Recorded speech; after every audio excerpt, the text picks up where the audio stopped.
Salut à tous, c'est un réel plaisir de se revoir aujourd'hui pour une nouvelle vidéo sur le décryptage de crypto. Je vous espère en super forme.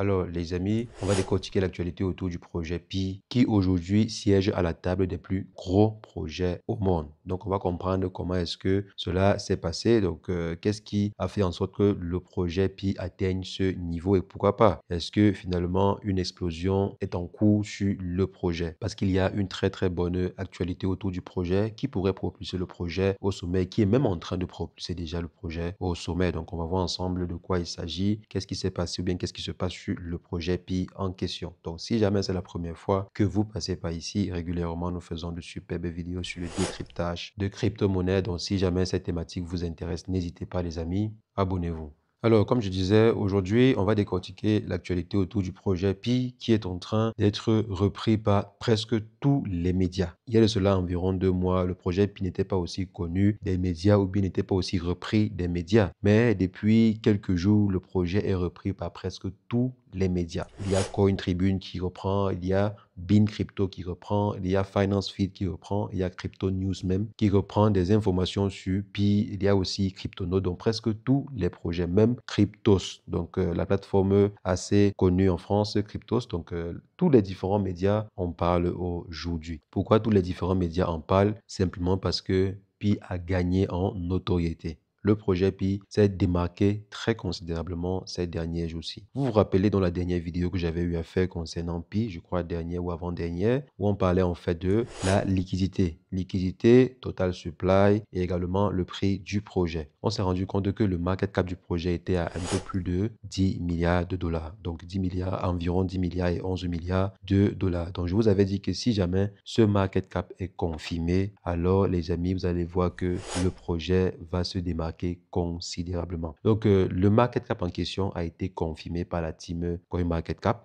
Market cap, CoinMarketCap, désolé pour la redondance. Donc c'est plutôt stylé. Alors les amis, donc on nous dit la capitalisation boursière actuellement a été confirmée par CoinMarketCap et elle est de 13,48 milliards environ au moment où je tourne la vidéo avec des volumes journaliers de plus de 800 millions de dollars. Donc, on se disait la dernière fois qu'un volume en 24 heures de 900 millions, comme c'était le cas il y a déjà une semaine de 1 milliard et tout, en moyenne de 900 millions, était peut-être juste dû au hasard ou bien était juste dû peut-être au lancement, vu que le projet était dans ses débuts. Mais non, ça fait presque une semaine à 2 semaines que le projet est au minimum à 800 millions en termes de volume d'échanges journaliers. C'est énorme. Ça veut dire que les différents échanges qui sont sur le projet, dont les achats et les ventes qui se font sur le projet, sont à hauteur de plus de 800 millions de dollars. 800 millions, ça veut dire qu'il y a des baleines qui sont en train d'échanger régulièrement du projet en question. Et quand ça monte, ça veut dire qu'il y a eu beaucoup plus d'achats que de ventes. Donc, c'est généralement ainsi qu'on évalue les volumes et l'importance aussi des volumes pour apprécier un projet. Quand un projet a un fort volume journalier, ça veut dire qu'il y a des baleines qui s'intéressent au projet. Ça veut dire qu'il y a des gros investisseurs qui s'intéressent au projet. Et maintenant, quand par exemple le projet est à la hausse, ça veut dire que ces volumes-là sont en train d'entraîner des achats massifs, des achats et des halls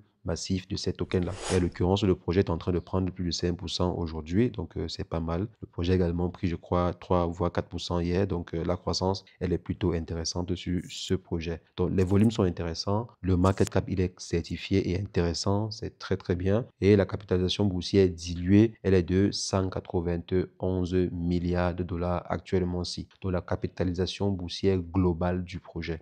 Et maintenant, la dernière fois, si vous vous rappelez très bien, sur CoinMarketCap, on était à une offre totale de 10 milliards en termes de tokens. Donc aujourd'hui, on monte plutôt à une offre totale de 100 milliards de tokens. Donc 100 milliards, ce qui veut dire que les 7 milliards qui ont été émis actuellement sur le marché ne valent que 7% dans l'offre en circulation. C'est juste 7% de tout la total supply. Et ces derniers, bien sûr, ont un plan de stacking plutôt intéressant. Ils encouragent en fait les différents mineurs à holder dans le temps, à holder pendant 2 ans, 3 ans. Dites-moi en commentaire déjà combien de temps vous avez, pour ceux bien sûr qui ont décidé de holder une partie de leur crypto ou bien de stacker une partie des cryptos qu'ils ont eu à miner. Donc pour vous, vous avez stacké pendant combien de temps? Je sais qu'il y a beaucoup de personnes qui ont eu à stacker jusqu'en 2027. Il y a ceux qui ont stacké jusqu'en 2030. Donc dites-moi en commentaire jusqu'à quand avez-vous stacké vos tokens sur la plateforme Pi? Pour ceux bien sûr qui ont eu à stacker. Bon, si vous n'avez pas stacké, dites-moi en commentaire également si vous n'avez pas stacké vos tokens. Donc il y a une bonne partie des mineurs qui ont eu à stacker leurs tokens. Ça veut dire également que ceux qui sont en train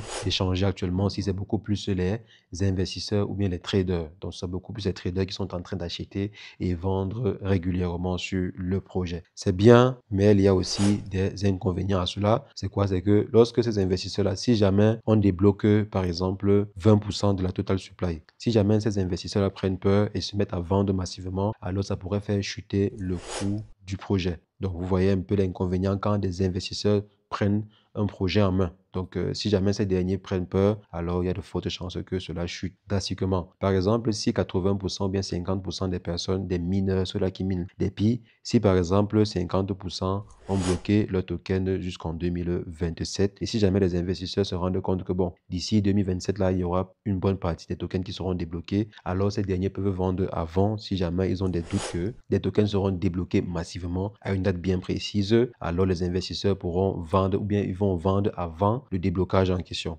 Donc, c'est généralement l'inconvénient d'avoir des baleines sur un projet qui détiennent. Donc, c'est plutôt intéressant ce qu'il a actuellement. On va voir que l'offre va se débloquer progressivement. Et maintenant, ça veut aussi dire qu'il faudrait être raisonnable en termes de prix. Donc, soyez raisonnable. Le prix peut très bien grimper jusqu'à 10 $, jusqu'à 15 $. Mais vous avez bloqué vos tokens jusqu'en 2027. Lorsque vous allez vouloir débloquer vos tokens, si jamais vous êtes au nombre de 1 million ou de 2 millions de personnes qui débloquent également des tokens à la même période, vous allez voir que les prix vont chuter drastiquement. Et il est possible que les prix redescendent encore jusqu'à 1 $. Donc, c'est la raison pour laquelle, même quand vous bloquez, il faut être smart. Ne bloquez pas n'importe comment parce que comme vous également, il y a plusieurs personnes qui vont bloquer. Et ce qui est sûr, quand vous allez débloquer, les investisseurs qui ont investi avant vous vont vendre avant que vous ne débloquiez. Donc, c'est la raison pour laquelle il faut être intelligent sur les marchés. Si vous n'êtes pas intelligent sur les marchés, alors les investisseurs et les grosses baleines vont se jouer de vous. Donc, faites vraiment attention avec vos crypto-monnaies. Ne bloquez pas seulement parce qu'on a dit qu'il faut bloquer. Bloquez avec intelligence, bloquez avec une stratégie. Ayez un plan. N'allez pas simplement prendre tous vos tokens, vous mettez. Sinon, il sera facile pour les gros investisseurs de manipuler le marché en sachant qu'il y a tel nombre de pourcentage de la communauté qui effectue le stacking pendant 3 ans, etc., etc. Donc, quand les baleines ont ces informations, ils peuvent facilement manipuler le marché. Donc, soyez smart, les amis. Ne vous faites pas avoir. Et les bonnes stratégies, jouez également avec le marché. Lorsque le prix est à la hausse, soyez profitable. Lorsque le prix est à la baisse, soyez intelligent, soyez smart. Pourquoi pas racheter même et jouer aussi comme les investisseurs sont en train de jouer avec vous. Donc, bien sûr, le marché des crypto-monnaies reste extrêmement risqué. Toute décision que vous devez prendre ici doit être bien mûrie. Sinon, vous serez le petit pigeon des grosses baleines. Donc, faites attention. Donc, si jamais vous ne réfléchissez pas sur le marché ou bien si vous n'avez pas de stratégie bien établie, alors vous allez voir que vous serez simplement les petits poissons qui seront mangés par des très grosses baleines. Donc, faites très attention.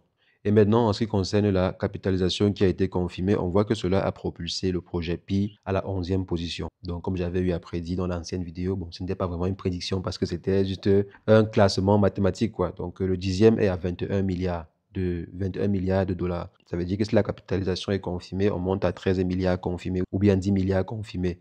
Et 10 milliards, c'est juste à la 11e position, comme c'est là actuellement. Donc, on est à 13 milliards pour le projet Pi avec la légère hausse qu'on est en train de voir actuellement sur le marché des crypto-monnaies. Donc, c'est pas mal. 13e position. Et ça veut dire quoi être à la 13e position? Ça veut dire que lorsque moi qui ne connais pas les crypto-monnaies, lorsqu'on va me parler en fait des crypto-monnaies, qu'est-ce que je vais faire? Je vais simplement aller sur le marché, je vais commencer à scroller. Je vais aller sur CoinMarketCap qui est la plateforme la plus utilisée pour suivre des projets ou bien suivre l'évolution des projets.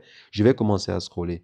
Je vais guetter le Bitcoin, je vais guetter Ethereum, je vais guetter XRP, je vais guetter BNB, Solana, ADA, Doge, TRX et je vais guetter aussi Pi. En fait, c'est pour dire quoi? C'est pour dire que généralement, les investisseurs vont regarder les 20 projets les plus prometteurs actuellement sur le marché, surtout les très gros investisseurs. Ils vont prendre et ils vont évaluer chaque projet. Donc, ça veut dire qu'il y a beaucoup plus de chances maintenant que les baleines tombent sur le projet Pi qu'auparavant. Parce que lorsque le projet était classé dans le top 3500, ce n'était pas assez vendeur pour le projet. Mais aujourd'hui, avec un classement dans le top 11 ou le top 12 ou même le top 20, ça reste très intéressant pour un projet similaire parce qu'il y aura beaucoup plus de visibilité. Comme vous avez eu à voir, tous les médias en parlent. Presque tous les médias parlent du projet Pi. Donc, pourquoi c'est le cas? Parce qu'ils savent que actuellement, si les gens vont vouloir s'informer sur Pi, vu que le projet est dans le top 20, les gens voudront s'informer, savoir qu'est-ce qui se passe sur Pi, c'est quoi ce projet qui sort de nulle part et qui, en juste quelques semaines, est dans le top 11. Donc, on a aussi eu à voir certains projets qui sont sortis ainsi et qui sont arrivés dans le top 20. Et généralement, les médias s'intéressent beaucoup plus à ce type de projet parce que les gens vont rechercher. C'est quoi ce projet? Qu'est-ce qu'il vient faire dans le top 20? Qu'est-ce qu'il vient faire dans le top 10 ou 11 des crypto-monnaies les plus puissantes sur le marché? Donc, Donc les amis, oui, le projet Pi est entré dans le top 20 des projets les plus puissants sur le marché. Donc et maintenant, pour que le projet Pi entre dans le top 10, il faudrait que